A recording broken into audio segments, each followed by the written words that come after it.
Nerūdijantis plienas nėra vienodas. Ir aš galiu tau tai įrodyti.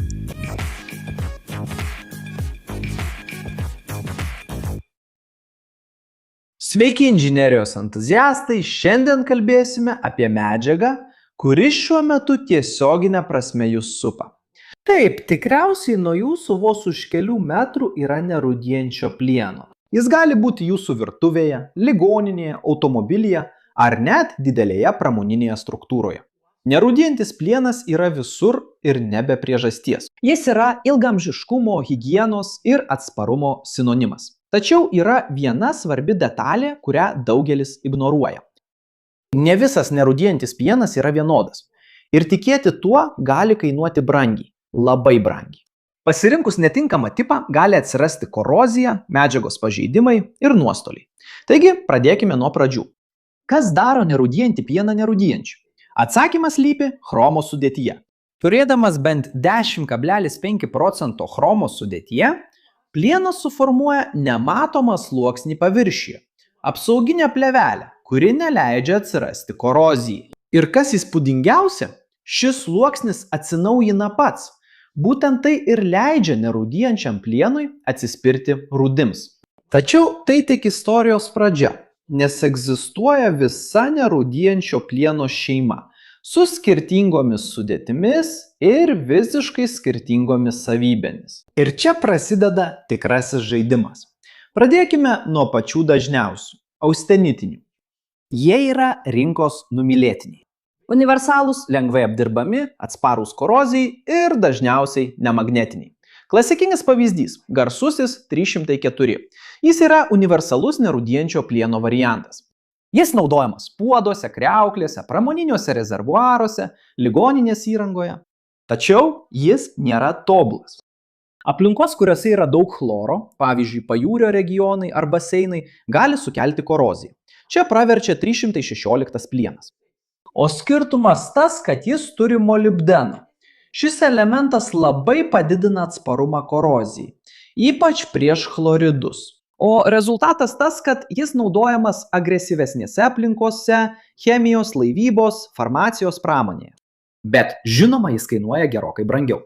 Gerai, bet ar verta naudoti 316 plieną ten, kur tinka ir 304? Taip, tinka, bet tai būtų pinigų švaistymas. Dabar rimtas perspėjimas. 200 serija. Čia reikia suklusti. Ši šeima buvo sukurta aiškiu tikslu – sumažinti kainą. O kaip tai daroma?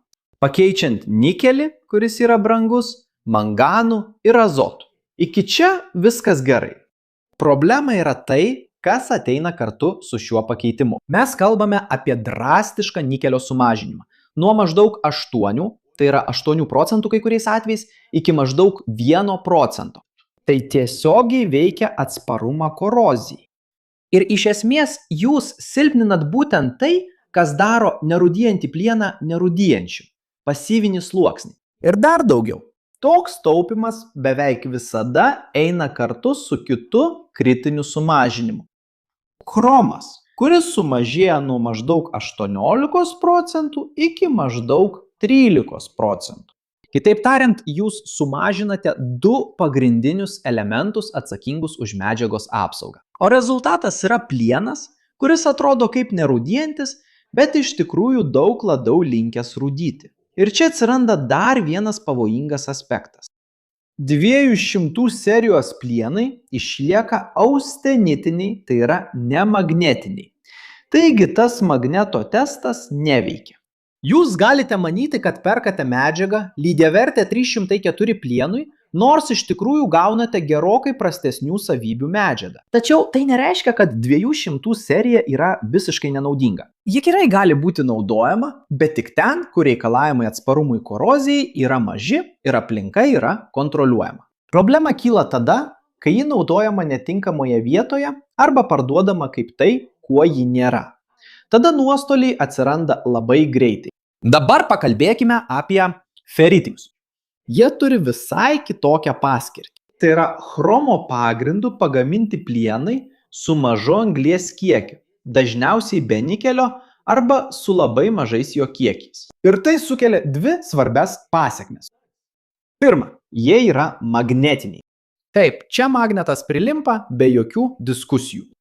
Antra, jie yra pigesni, o priežastis paprasta – be nikelio kaina sumažėja. O kaip dėl našumo? Jie pasižymi geru atsparumu korozijai, ypač mažiau agresyviose aplinkose, kuriuose nėra perteklinio chloridų kiekio. Kitaip tariant, jie veikia labai gerai, jei naudojami tinkamoje vietoje. Klasikinis pavyzdys yra 430. Šią medžiagą rasite šaldytuvuose, viryklėse, gartraukiuose, apdailose, netgi automobilių dalyse. Ir yra įdomi detalė. Kadangi jis yra magnetinis, jis dažnai naudojamas puodų skirtų indukcinėms kaitlentėms, dugnuose. Praktikoje 430 suteikia puikią pusiausvyrą, maža kaina, pakankamas atsparumas buitiniam ir vidaus naudojimui. Tačiau čia yra perspėjimas, nes jis netinka bet kokiai aplinkai. Jokio poveikio oro sąlygoms, jūros vandeniui ar agresyvioms cheminėms medžiagoms. Tokiamis sąlygomis mažesnis legiravimo elementų kiekis ir nikelio bei molibdeno nebuvimas lemia, kad jis yra labiau jautrus korozijai, dėmėms ir duobučių susidarimui. Kitas svarbus dalykas. Tai nėra geriausias pasirinkimas sudėtingiems suvirinimams, nes gali susilpninti suvirintą vietą. Ir dabar labai dažna rinkos klaida yra pakeisti 430 plieną 410 plieną. Vizualiai jie yra panašus, o kaina kartais mažesnė. Tačiau techniškai tai yra problema. 410 turi apie 12% chromo, o 430 turi maždaug 16%. Šis skirtumas atrodo mažas, bet taip nėra. Jis tiesiogiai veikia atsparumą korozijai. Ir rezultatas yra tas, kad sutaupote pirkdami, bet vėliau sumokate dėl priešlaikinio gedimo. Dabar, ne kiekvienas feritinis plienas yra paprastas. Yra pažangesnių versijų, pavyzdžiui, 444. Čia istorija keičiasi. Pridėjus molibdeno ir net tokių elementų kaip niobis bei titanas, jis įgauna daug didesnį atsparumą korozijai, beveik priartėjantį prie 316 lygio. Ir vis tiek išlaiko du privalumus. Išlieka magnetinis ir nepriklauso nuo nikelio. Todėl jis naudojamas sudėtingesnėse srityse – karšto vandens talpyklose, šilumokaičiuose, šildymo sistemose, automobilių išmetimo sistemose, ypač ten, kur yra chloridų.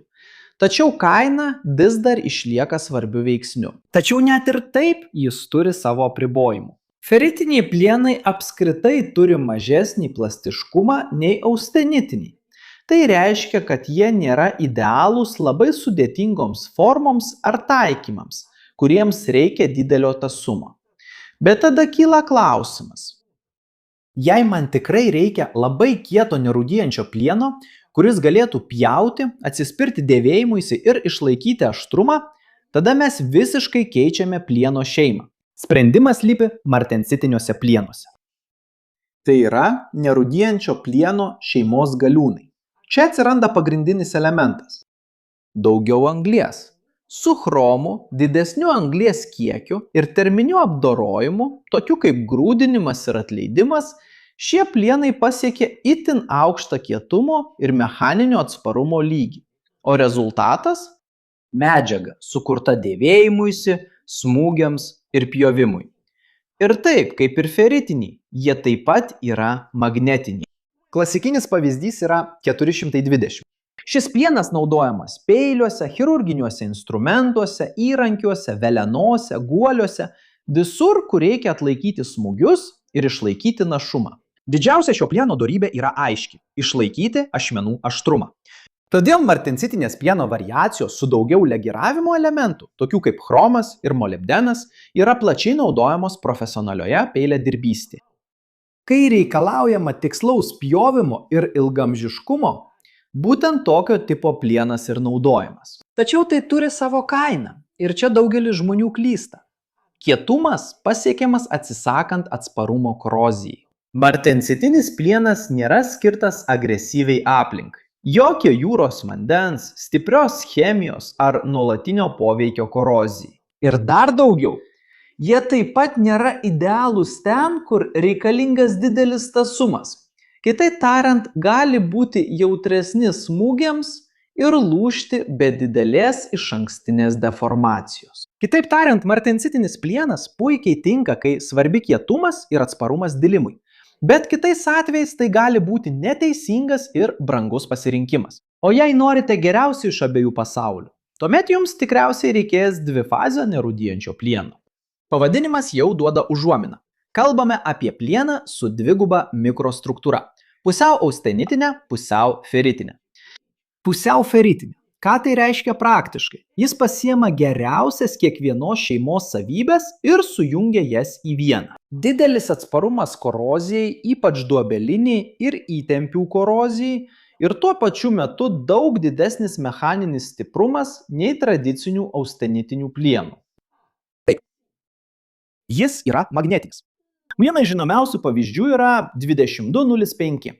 Šis čia yra praktiškai nerūdijančio plieno aukščiausias lygis. Jis pasirodo ten, kur iššūkis yra didelis. Nafta ir dujos, jūrinės platformos, vamzdynai, popieriaus ir celiuliozės pramonė, atviros konstrukcijos ir agresyvios aplinkos. Jei jums reikia sprendimų atšiaurioms aplinkoms, tuomet verta rinktis dupleksinį plieną. O kodėl jie tokie efektyvūs? Taip, gerai, nes jų sudėtis yra tvirta. Chromas, nikelis, molibdenas ir azotas – viskas veikia kartu, kad susidarytų dupleksinė struktūra. Rezultatas – medžiaga, kuri pasižymi itin dideliu atsparumu chloridų korozijai ir mechaniniu stiprumu, leidžiančiu naudoti mažiau medžiagos. Tai reiškia lengvesnes, efektyvesnes ir dar ilgaamžiškesnes konstrukcijas. Tačiau neskubėkite, ne viskas yra privalumai. Dupleksas nėra universalus sprendimas. Pavyzdžiui, esant labai žemai temperatūrai, jis gali prarasti smūginį tasumą. Feritinė fazė gali padaryti medžiagą trapesnę. Ir dar yra kainos faktorius. Jis yra brangesnis ir pagrįstai užtenka pažvelgti į jo sudėtį. Taigi naudoti dupleksą paprastoje taikymo srityje, kur 304 ar net feritinis plienas tiktų, iš esmės reiškia švaistyti pinigus. Galiausiai, dupleksas yra štai kas. Aukštų eksploatacinių savybių plienas skirtas agresyviai aplinkai. Tačiau kaip ir bet kuri inžinerinė medžiaga, jis turi prasmę tik tada, kai naudojamas tinkamoje vietoje. Galiausiai, nerūdijantis plienas nėra tik viena medžiaga. Tai visa šeima su visiškai skirtingomis savybėmis. Ir suprasti tai nėra tik teorija. Tai yra tai, kas lemia, ar projektas bus efektyvus, ar ateityje taps brangia problema. Jei žiūrėjai iki čia ir tau patiko šis vaizdo įrašas, nepamiršk užsiprenumeruoti, jei dar to nepadarei, paspausk patinka ir įjunk pranešimų varpelį. Jei manai, kad mūsų turinys įdomus, apsvarstyk galimybę tapti nariu ir taip padėti mums toliau kurti turinį šioje platformoje, bei būti paminėtam mūsų vaizdo įrašuose. Ir jei žiūrėjai iki čia, kviečiu tave pasižiūrėti mūsų rekomenduojamus kursus. Tad nukreip savo telefoną į QR kodą, kuris yra ekrane, arba spausk nuorodą aprašyme apie mūsų kursus. Ten rasi Excel, trimačio modeliavimo AutoCAD, viešojo kalbėjimo ir daugybę kitų kursų. Ir tai yra mūsų šio kanalo atrinkti kursai, kurių kokybę galime patvirtinti. Ir parašykite komentaruose, ar jau turėjote geros ar blogos patirties su nerūdijančiu plienu. Nes inžinerijoje tinkamos medžiagos pasirinkimas turi lemiamą reikšmę. Čia šone yra du įdomus vaizdo įrašai, kuriuos turite pažiūrėti, kad praplėstumėte savo žinias ir patenkintumėte smalsumą. Jei norite prisidėti prie mūsų, paspauskite patinka, užsiprenumeruokite kanalą, įjunkite varpelį ir apsvarstykite galimybę tapti kanalo nariu. Štai taip, inžinerijos mėgėjai, stipriai apkabinu ir pasimatysime kitame vaizdo įraše.